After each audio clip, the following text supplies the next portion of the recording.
Alright, this is the acid-base titration lab where we're going to be titrating vinegar, which is acetic acid, it has an unknown molarity, with strontium hydroxide. Strontium hydroxide will be our base, and it's our standard solution. We know the molarity of the strontium hydroxide is 0.3. The purpose of a titration is to find the concentration of an unknown solution, and in this case, our unknown solution, or our solution with an unknown molarity, is the acid.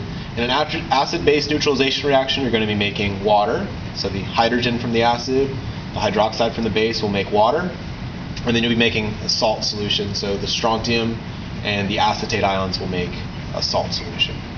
We're going to start by taking a sample of the acid. The initial reading on our burette is 2.7, and we're going to add some of the acid to an Erlenmeyer flask. We're going to get a sample that's around 10 milliliters. It doesn't matter exactly how, or around 7 milliliters. It doesn't matter exactly how much we take, as long as we measure the initial and final volumes exactly. So the initial volume was 2.7, and we'll check the final at the end of the lab. To this, we're going to add a little bit of an indicator. The indicator we're using is phenolphthalein. Phenolphthalein remains clear in an acidic solution, and when the solution becomes basic, it will turn bright pink. We're going to also add a little bit of water, about 15 milliliters. The exact amount is not critical. We're just trying to increase the volume a little bit. Okay, we are going to now start the titration. Our strontium hydroxide has a molarity of 0.3 moles per liter, and the starting volume in our burette is 3.9. So we'll add the sodium hydroxide. We're going to do this kind of slowly so we don't go beyond the equivalence point. We want to add just enough to neutralize the acid, but not too much. We want to get just to the equivalence point. So we're adding the acid. You can see the pink color, and then it goes away when I stir it. We want to keep adding the base until it reaches that equivalence point.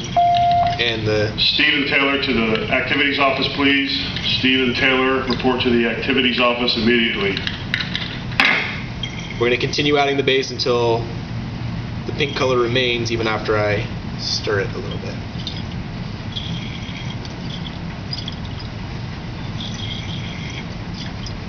Okay, looks like we've reached the equivalence point. It just turned pink. Even with some stirring, it won't go back. I can add a little bit more of the acid, and it should turn back to clear as long as I'm right at the equivalence point. Yeah, looks like we're right about there, so we'll add a little bit of base again. Just adding really small quantities so I get it just the point where it first turns pink and remains pink, and it looks like it's there. Okay, so the final volume of our acetic acid is 10.6, and the final volume for our strontium hydroxide is 14.3. So you can subtract those from the original volumes to figure out how much of the acid was used and how much of the base was required to titrate it. To do your calculations, you'll start with the strontium hydroxide, because you know its molarity and you know the volume. You can use the formula molarity is equal to moles per liter to figure out how many moles of strontium hydroxide were used. Then you'll look at a balanced equation.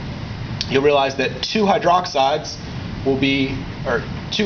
are supplied by each mole of strontium hydroxide, so that'll be enough to neutralize 2 moles of acetic acid, because acetic acid has only one proton that it donates.